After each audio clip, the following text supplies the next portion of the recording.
Magandang umaga sa ating lahat. Ako nga pala si Binibining May Valerie Ibacua. Sa araw ito ating tatalakayin ang tungkol sa pagpili ng wastong salita. So, ang pagiging malinaw ng pahayag ay nakasalalay sa salitang gagamitin. Kinakailangang angkop ang salita sa kaisipan at sa sitwasyong ating ipapahayag para hindi malito at mapapaliwanag natin kung ano nga ba talaga ang nais nating ipahatid o ipahayag sa ating kausap. Sa pagpapahayag, bakit nga ba kailangang gamitin ang salita ating gagamitin? So, mahalaga na malaman ang wastong gamit ng salita, gaya ng sinabi ko, para maiwasan ang kalituhan sa iyong kausap at mapahayag din kung ano nga ba ang nais mong ipahatid sa iyong kausap. So, susuriin natin ang mga halimbawang salita. So, una, tanaw na namin ang maluwag na bibig ng bulkan. So, makikita natin sa paunang pangungusap na ang mali ay bibig. At ito ay dapat ang gagamitin na salita ay bunganga. Sunod naman ay ang ginanahan sa paglamon. Parang hindi angkop na salita ang ating ginamit. Kaya papalitan natin ito ng pagkain. Ginanahan sa pagkain ang bagong dating na bisita.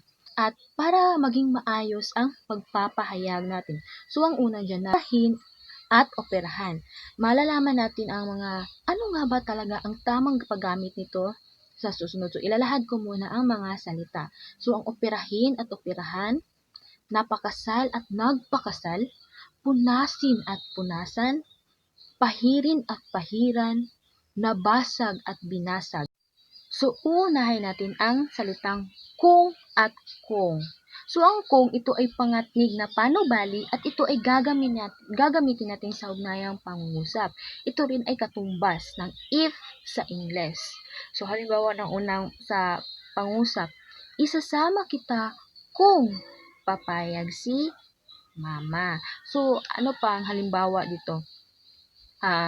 Papunta tayo dyan kung papayagan ka ng iyong ina. So, iyan ang halimbawa na kung saan ginagamit ito sa panubali.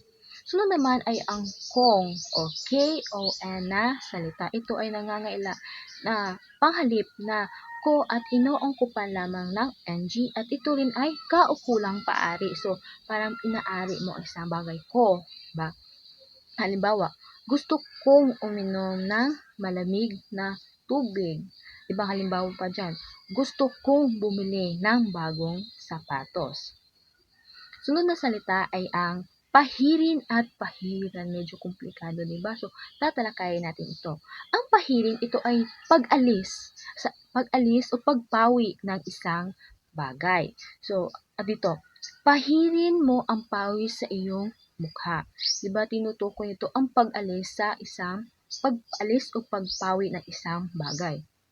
Sunod naman ay pahirin mo ang uling na nasa iyong noo. Diba? Tinutukoy ito ang pag-alis. Sa pahiran naman, ito yung kabaliktad ng pahirin na kung saan ito yung paglalagay. Kung ang paghirin ay pag-alis, dito naman sa pahiran ay pag-apply o paglagay. Halimbawa na, pahiran mo ng Vicks ang likod ng bata. At pahiran mo na lipstick ang iyong labi na kung saan tinatalakan nito ang paglagay sa isang bagay. Sunod naman ay ang punasin at punasan. Ito no, medyo komplikado siya, ngunit atin itong tatalakayin.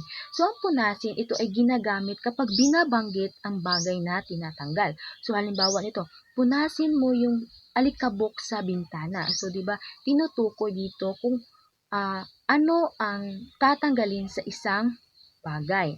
Dito naman sa punasan, ito naman ay binabanggit ay ang bagay na tatanggalin ng anuman. So, punasan mo ang bintana.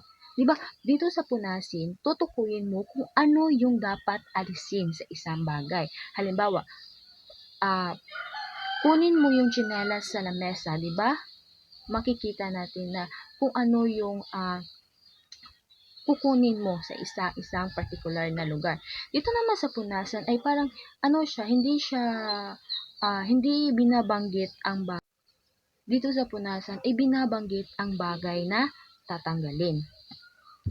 Sunod naman ay ang operahin at operahan. Ang operahin, ito ay tumutukoy sa bahagi na titistisin.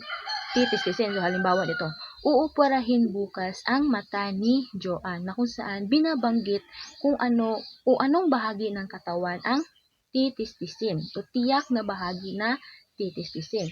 Dito naman sa operahan, ito ay tinutukoy dito ay ang tao, hindi bahagi ng katawan ng isang tao. Sunod naman ay ang hagdan o hagdanan. So, maraming mga tao ang naglilito ng kaibahan ng hagdan at ng hagdanan. So, ang hagdan, ito yung baitang na binababaan at inaakyatan natin.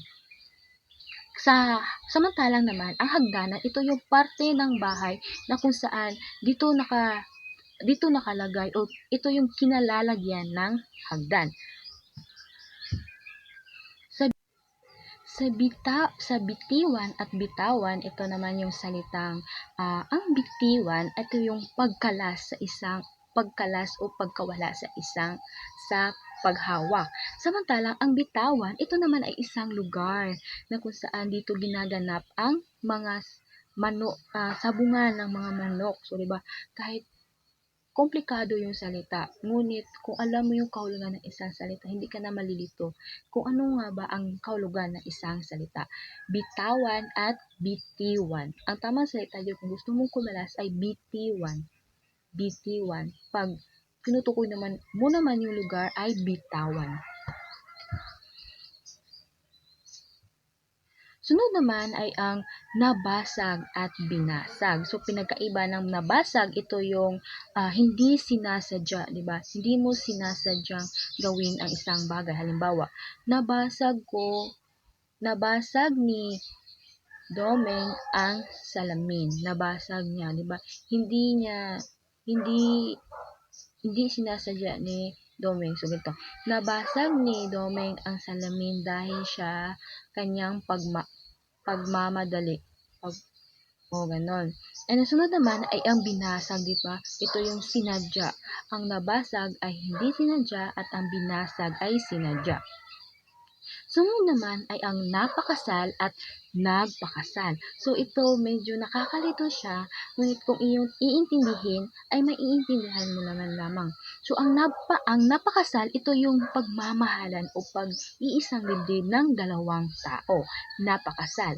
Ang nagpakasal naman, ito yung namamahala nangangasiwa sa ikinakasal. So, halimbawa, napakasal si Julian at Ryan. Ang nagpakasal, ito yung nangasiwa. So, nagpakasal si Don at Vicenta sa kanilang kaisa-isang anak. So, makikita doon ang kaibahan ng salita. So, alam naman natin, no, mahalaga na dapat natin gamitin ng wasto ang mga salita para hindi malito at maipahayag natin kung ano nga ba talaga ang nais natin ipahayag. So, yun lamang po at maraming salamat.